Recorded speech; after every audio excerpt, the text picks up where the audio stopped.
Hello friends, this is Kevin aka K-Man1 coming at you with another episode of Sly 3, Honor Among Thieves. In the last episode, we took on pretty much the most annoying mission in the entire game, and we also freed the Guru from his makeshift jail cell. And in this cell, we're going to finally be making, well, we're not finally making moves, we're making more moves to get the miners out of here.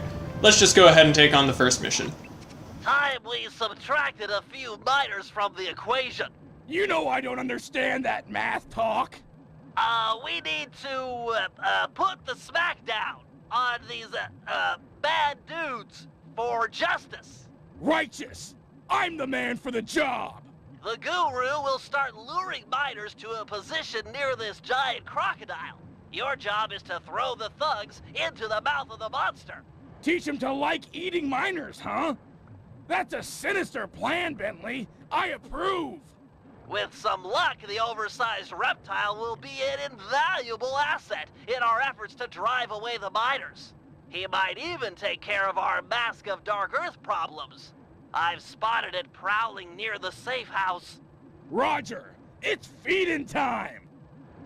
Alright, so as the mission control cutscene thing told us, basically we are going to be throwing the guards into the alligator's mouth. Was it an alligator? It might have been a crocodile. I'm pretty sure it was a gator.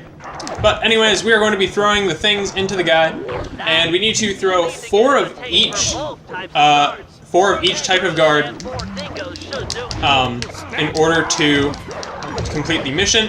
And they start coming at you like crazy after not a very long time, so it's probably best every now and again to just go ahead and clear them out instead of trying to throw them at the alligator. And beyond that, there isn't really that much strategy to this mission. Something worth noting is that a lot of these guys will have stuff that you can mug from them, but it's not always practical to mug guards while you're taking on the mission. So, yeah. And that mission can honestly be much more frustrating than it was for me. Like, this is actually my second recording of it. And my first take, I swear, these guys were just like constantly trashing me from every single angle, and it was really obnoxious. But fortunately, they weren't as bad this time around.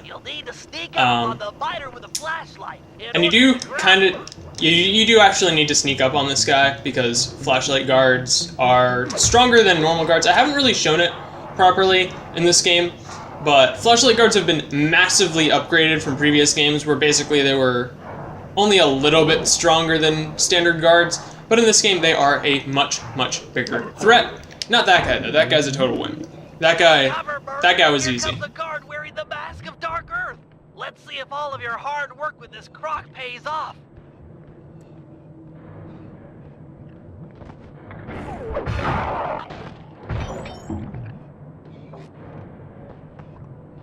Tarnation, that mask keeps getting away! Since when do masks get away? Alright, well, that was that mission. And so, the next two missions are both Sly missions, so I am just going to go ahead and cut to those things with him. Actually, no.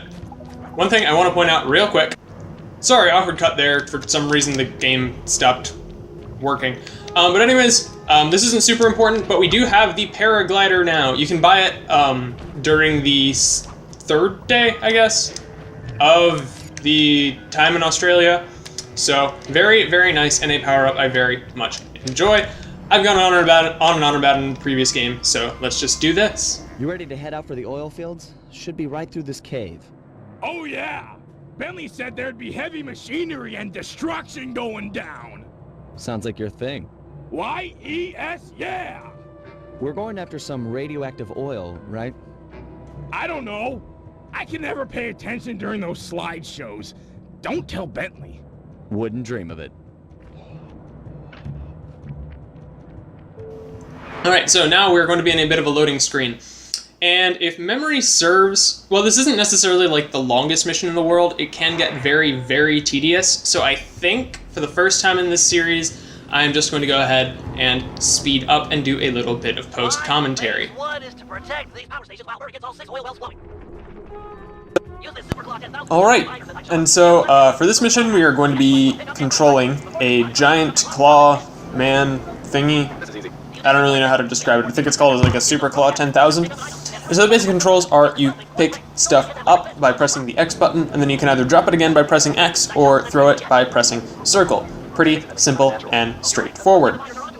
And the reason I ultimately chose to speed up this mission is because it's basically just going to be throwing guards over and over and over and over and over and over and over and over and over and over and over, and you get the idea. So ultimately I decided that this would be at least a tiny bit more interesting because I wouldn't have to talk as much about just the general boringness of it. But really there's not much to this mission. Murray is pumping the oil, and it'll,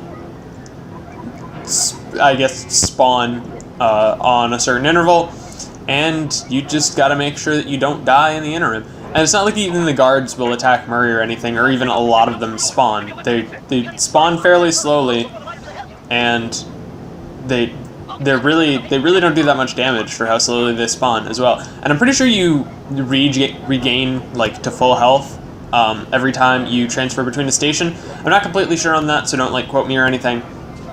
But the fact of the matter is the only way that these guys will be a huge concern for damage is if you basically ignore them until there are 5 at each station. So this mission really isn't hard at all, so you're not missing much by not seeing it at full speed. And then like the detection for seeing if you pick it up in the right spot can be a little bit weird, but ultimately it's not anything that's really honestly that terribly difficult. And so onto the third phase, once we pick up Murray, is basically you're going to be picking up rocks and throwing them on, well, not throwing them, dropping them onto that target right there. And yeah, you just got to defend yourself while Murray launches them. Yeah, there's really not much to it. As for other stuff I could talk about, other games I've been playing recently, I received a cartridge of Donkey Kong Country from my good friend Jed, and I started playing that, but I'm enjoying it, don't get me wrong, but there are just levels that are designed to make you fail over and over again, and that's just not what I like. I don't like level design that forces you into failure. I like level design that challenges you based on the mechanics of the game. But hey. Anyways, that's pretty much this mission, and so Murray's going to grab the oil, and I am going to go ahead and hand it over to past Kevin. Alright, and back to current past Kevin? I don't know.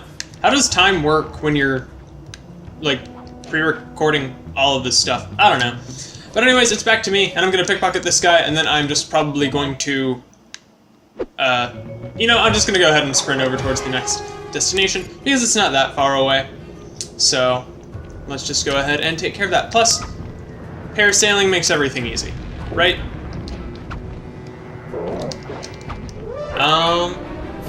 So yeah.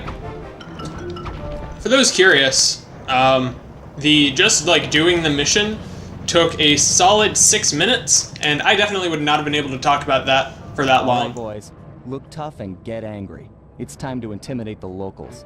I'm not sure I can do it. How do you guys get angry? Find the match deep inside yourself. Light it, and let the fire burn up your guts and boil your blood. Yeah, I pretty much do the same thing. Look, our goal is to drive away these miners, and we'll do whatever it takes. Yes, now it is time to go to a lemonade bar. And obviously anyone who's over the age of 3 knows that this is supposed to be an actual bar, but since it's a T-rated game, they couldn't have alcohol consumption. So, you know how it is. But anyways, this is going to be a bit of a two-part mission, but there is a lot of dialogue, so I am just going to go ahead and let these guys take it away. Listen up, dirtbags. Time to clear out. From now on, this bar is Cooper Gang turf. Tough talk, wagger. But you ain't got no respect with us. We here are known around these parts for our drinking skills. And this just happens to be a lemonade bar. Sly, I'm not sure this is such a good idea. If a lemonade drinking challenge is what you had in mind, then the three of us will take on the best 3 lemonade drinkers you got. Fair dinkum. Losers have to clear out. Alright, so the first portion of this mission is, in fact, a lemonade drinking contest. And if memory serves, this is just a pure button masher, so I am going to throw down as well as I can, and you might even be able to hear the buttons smashing in the background, but hey, that's just a sign of commitment. And so, naturally Murray is going to be the fastest drinker, so that's something to keep in mind, and I'm pretty sure all the miners go at the exact same rate. So as long as you're button mashing at a decent rate, you should be able to beat them without much issue. Bentley is the slowest drinker of them all, which why they would make him the anchor is beyond me. But hey, I'm not a master strategist, so what do I know? Anyways, because of Bentley's slow drinking speed, this is going to be a little bit close, but ultimately it is not going to be a concern. We win. That's cheating. Why, the turtle spilled more than he drank. Round here, there's only one thing we do with cheaters. Turn on the fence, Bruce. It's time we gave these cheaters a beating. Alright, and now it is time for Phase 2, which is a classic bar room brawl. So let's just go ahead and basically the big strategy is just going to be run around in circles and mash the square button. I'm pretty sure the fight continues after you take out a certain number of guards, but I'm not completely sure on that. There are various traps throughout that you can take advantage of. For instance, if you were to come over here and push this button, then, well, guess what? I won't actually be able to show it right now. Right as rain, pal. But there are different field things you can use to your advantage. You can knock them into the electric fence or into that fire to kill them in one hit, which are both very, very handy. But ultimately, you're basically just going to want to use your standard attacks.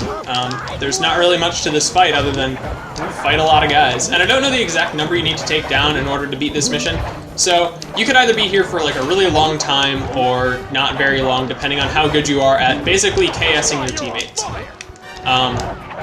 Because I'm pretty sure it changes based on the amount you personally kill, but I'm not completely sure on that. So what do I know? And so now we are going to be the Murray, which is naturally going to be the easiest portion because he kills everyone in 2 hits.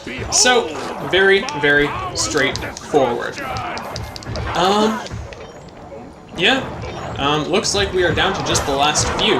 So, oh, never mind. Bump came in on the other end. So, but Murray's just going to tear through everyone anyways, so not a huge concern. Should just be a few more left, hopefully.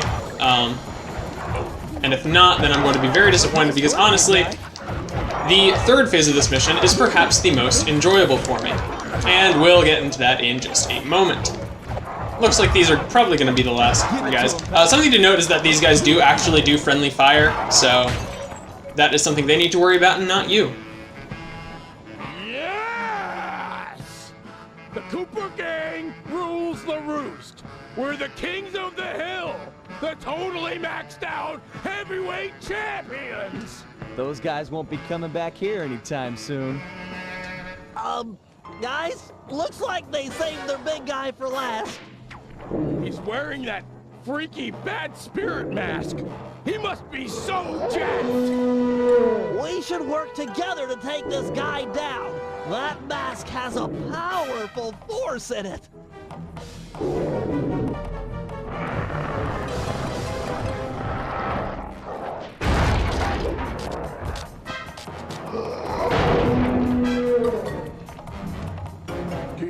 Drago Mazadax.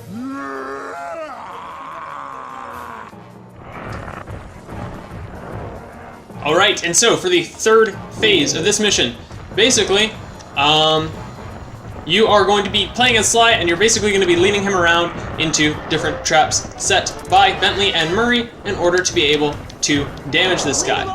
It's pretty simple and straightforward like that. And while he's dazed, you can usually do, I think it's about an eighth of his health, more or less. And then the next thing is Murray will be able to open that up and grab some barrels. And you basically just lead him over.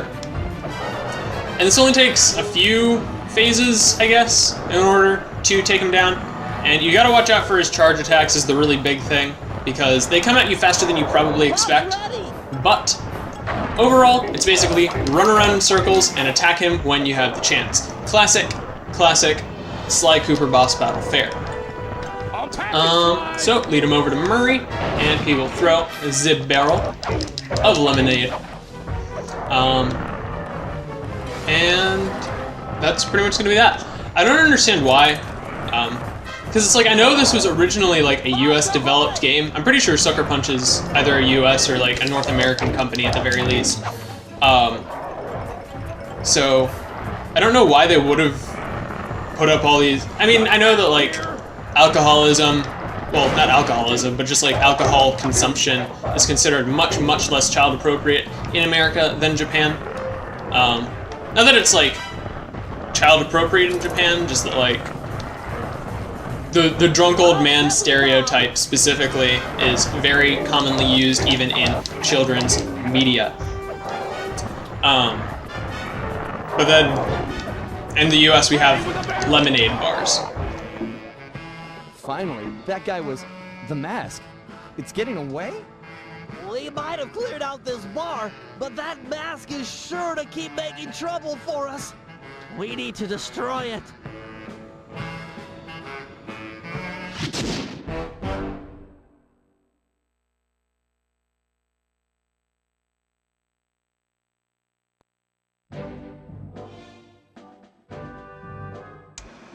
You can feel it in the air. The miners are about to pack it in.